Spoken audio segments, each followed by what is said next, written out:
ನಿಮ್ಮ ಹಸು ಕರು ಹಾಕಿ 12 ಗಂಟೆ ಆದ್ರೂ ಅದೇನಾದ್ರೂ ಸತ್ತೆ ಹೊರಗ್ ಬಿದ್ದಿಲ್ವಾ? ಹಾಗಿದ್ರೆ ಈ ರೋಗಕ್ಕೆ ಮನೆ ಮದ್ದು ಏನ್ ಗೊತ್ತಾ? ನಮ್ಮ ಮನೆಯಲ್ಲೇ ಸಿಗುವ ಉಪ್ಪು, ತರಕಾರಿ, ಬೆಲ್ಲದಿಂದ ನಾವೇ ಔಷಧಿಯನ್ನು ತಯಾರಿಸಿಕೊಳ್ಬಹುದು. ಈ ಮನೆ ಮದ್ದು ತಯಾರಿಸಿಕೊಳ್ಳಲು ಬೇಕಾಗುವ ಸಾಮಗ್ರಿಗಳು: ಬಿಳಿ ಮೂಲಂಗಿ 1, ಬೆಂಡೆಕಾಯಿ 1.5 kg, ಬೆಲ್ಲ ಮತ್ತು ಉಪ್ಪು ಔಷಧಿ ಪ್ರಮಾಣಕ್ಕನುಗುಣವಾಗಿ ಬೇಕಾಗುತ್ತೆ.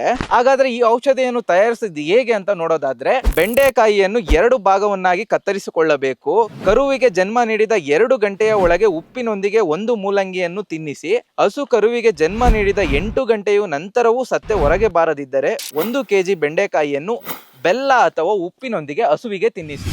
ಒಂದು ವೇಳೆ ಹಸು ಕರು ಹಾಕಿ 12 ಗಂಟೆ ಆದ್ರೂ ಸತ್ತೆ ಹೊರಗ್ ಬಿದ್ದಿಲ್ಲ ಅಂದ್ರೆ, ಹಸುವಿನ ಯೋನಿಯ ಆದಷ್ಟು ಪಕ್ಕದಲ್ಲಿ ಮಾಸು ಅಥವಾ ಒಕ್ಕುಳ ಬಳ್ಳಿಗೆ ದಾರದಿಂದ ಗಂಟು ಹಾಕಿ, ನಂತರ ಗಂಟಿನಿಂದ 2 ಇಂಚು ಕೆಳಗೆ ಮಾಸವನ್ನು ಕತ್ತರಿಸಿ ಗಂಟು ಅದರಷ್ಟಕ್ಕೆ ಹಸುವಿನ ಹೊಟ್ಟೆಯ ಒಳಗೆ ಹೋಗುತ್ತದೆ. ಆದ್ರೆ ಯಾವುದೇ ಕಾರಣಕ್ಕೂ ನಾವು ಇದನ್ನ ಕೈಯಿಂದ ಹೊರ ತೆಗೆಯೋ ಪ್ರಯತ್ನ ಮಾಡಬಾರದು. ನಂತರ 4 ವಾರಕ್ಕೊಂದರಂತೆ 1 ಮೂಲಂಗಿಯನ್ನು ಉಪ್ಪಿನೊಂದಿಗೆ ತಿನ್ನಿಸಿ. ಈ ವಿಧಾನವನ್ನು ಅನುಸರಿಸಿದರೆ ಹಸು ಆರೋಗ್ಯದಿಂದ ಇರೋದಲ್ಲದೆ ಹಸುವಿನ ಪ್ರಾಣಕ್ಕೂ ಯಾವುದೇ ರೀತಿ ಅಪಾಯವಿಲ್ಲ.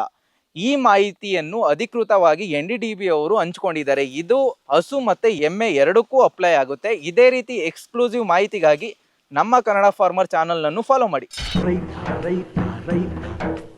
ಅನ್ನ ಕೊಡುವ ದಾತ ಜೀತ ಜೀತ